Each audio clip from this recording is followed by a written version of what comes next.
Welcome back to Julian's Magician School, and since I last saw you, I've been attacked by a cat. True.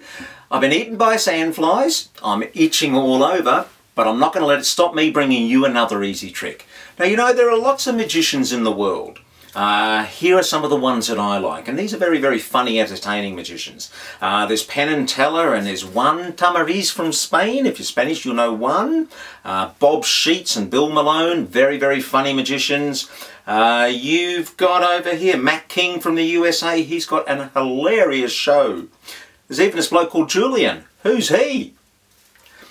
But there are so many magicians in the world, you would think there's no room for someone new. So here's what I reckon.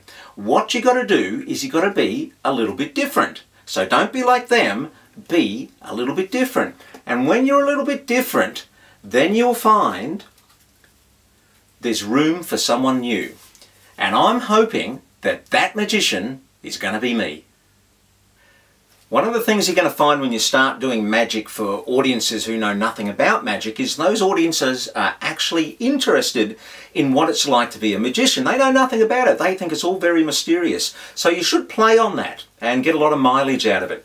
So this is it's like a puzzle or a trick. I don't even know what this is called or where it came from. It's just very, very old. But I've made up this version that uses magicians. So it gives you an opportunity to talk a little bit about magic. So when you've done your 48th card trick and you're ready to go on your 49th and the audience is starting to get a bit sleepy, throw something like this in. It just livens up your routine a bit. Very, very simple to do when you put it together like that. All you have to do is move it down and across and it forms the shape. But if you do it that way, it's a little bit too quick and it's a little bit too obvious. So we employ a bit of misdirection. Oh, I should tell you, to get one of these, go to my website here and download one of these. And then what you're going to do is you're going to glue it to a piece of cardboard. I just used an old cardboard box. This one's still got packing tape on it. Glue it on, let it dry for a couple of minutes, and then use a ruler and a box cutter to cut around.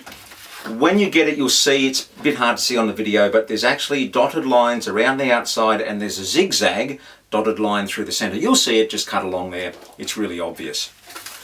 So, back to the actual presentation of it. You can use whatever story you want. I'm afraid you're stuck with magicians if you use mine, but maybe you can make your own up. Pretty easy. What I did for the time misdirection was I took the first piece off and I turned it sideways and then I turned it sideways again. The reason I'm doing this is I want to break this shape up so you don't remember it. I want to create a bit of time before you see the next shape from you seeing this one. Does that make sense? So I turn it sideways a couple of times and then I take this piece and I actually turn it and point it towards you, so I'm breaking the pattern and the shape up. And I count down here a bit or something like that. More time misdirection.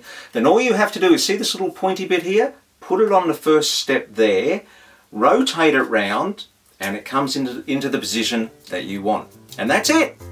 So remember, if I can do it, you can do it.